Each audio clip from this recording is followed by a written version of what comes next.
Hey friends, happy Friday. Scott Smith with the Smith team at Keller Williams. Wanted to share with you some insight on a question that we often get, and it's, do we need representation when you're building a new home? And my emphatic answer is absolutely.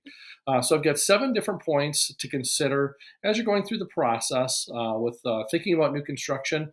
We've actually had a lot more new construction prevalent in today's market with the shortage of inventory. So not being able to find an existing home, more and more buyers are looking at new construction as an alternative, which is great. Certainly more expensive, and you might not have the time frame that you would normally want. But we got 7 things for you to consider when you're working with new construction and having a realtor represent you. So the first thing is lot and location. And what I mean by that is if you're looking at a different development, comparing development A to development B, the lot selection down the road might have a significant consideration as far as like lot premiums, what might be built there down the road. And then also, just from a timing standpoint, is it worth it to pay a premium for some of those extra lots and waiting on it? So that's certainly a consideration. The second consideration to think about when you're having representation is that builder relationship. Over the years, almost 30 years in real estate, we've worked with almost 100 different builders and probably a couple hundred different new construction projects with our clients. So we've got a great perspective when we're working with those buyers, looking at navigating the new construction process, and certainly having a good builder relationship is going to make all the difference. I can tell you firsthand experience that none of the building experiences will go perfect and smooth as silk. You will have bumps along the way, but it's important that you have a good builder relationship with that. And as a real estate agent, we can always be the bad cop. If you want to be the good cop, we'll be the bad cop if we need to have a tough conversation with the builders and making sure things are staying on track.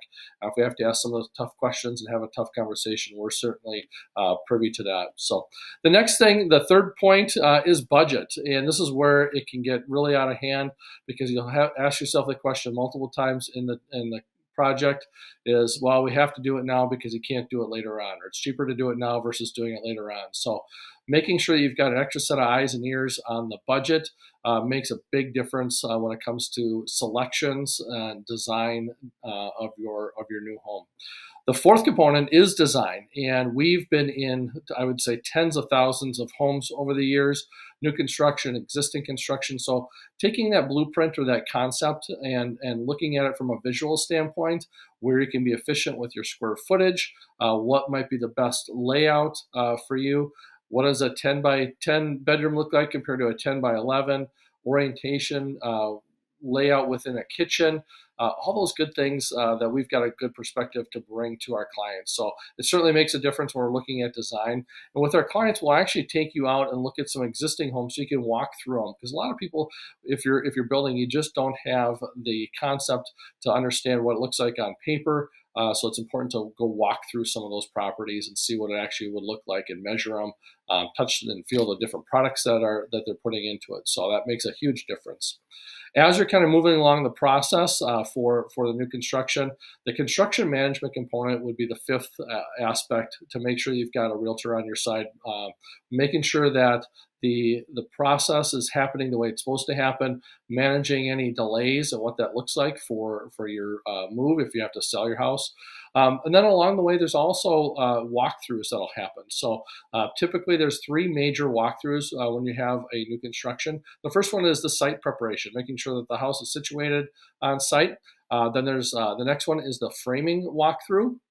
And that's once the foundation is in and the 2x4s are all up and the house is framed in, making sure that it's exactly the way you want it. I've heard horror stories where they actually built the house kind of the mirror image of the way that it should have been. That's just because there wasn't any oversight happening with that process. The third part of those walkthroughs is a pre-drywall walkthrough, and that's a real important one because when you're walking through that the house when it's all framed. And before they put that drywall up, you're checking out where you want the mechanicals, where you want the light switches, where do you want the outlets, where Where do you want the kitchen cabinets to line up? So it's really kind of the last opportunity where you can make some changes to those things. And it's good to have input where, where you're going to have your TV. Is it going to be above the fireplace? Is it going to be next to the fireplace in the living room? So those are certain things that are important. And also having some insight on if you're adding some extra outlets or light fixtures, how much are those going to cost? And those are some easy things that we can help you walk through. The last walkthrough that you might have is the finished product walkthrough. So we call it the blue tape walkthrough. So before we close on the property, the construction manager and the buyers and their agent, we're going to walk through and we're going to see if there's anything that little dings and dents, paint touch-ups, adjustments that need to be made. Maybe there's some last-minute punch lists that we need to make sure that everyone's on the same page with. Having an extra set of eyes and ears on those is absolutely critical because, again, we've been through plenty of walkthroughs. And we just don't want that project manager to have a short list. We want it to be a long list of some reasonable aspects to make sure that those get taken care of before closing. So the last thing is after closing. What happens after closing? Are there any warranties? How do we deal with the builder after that? So the seventh component is that after closing, making sure that we are going to be on the same page and a resource for you after you've moved into the house. Most new construction, they will have an 11-month walkthrough, and that would be if there's any nail pops as the house is kind of drying out, any sheetrock nail pops, any adjustments that need to happen, any warranty issues. Typically, it's within the first year, and then mechanicals are after 2 years, and then there's a structural foundation after 10 years in the state of Minnesota. So 7 different components, kind of long-winded message for you today, but certainly important. Most important bottom line is when you're looking at new construction, having a realtor that has experience in that arena by your side. All the builders will have a realtor compensation factored into their new construction. So with that, we get to work on your behalf and making sure that you have a great process and a great product at the end.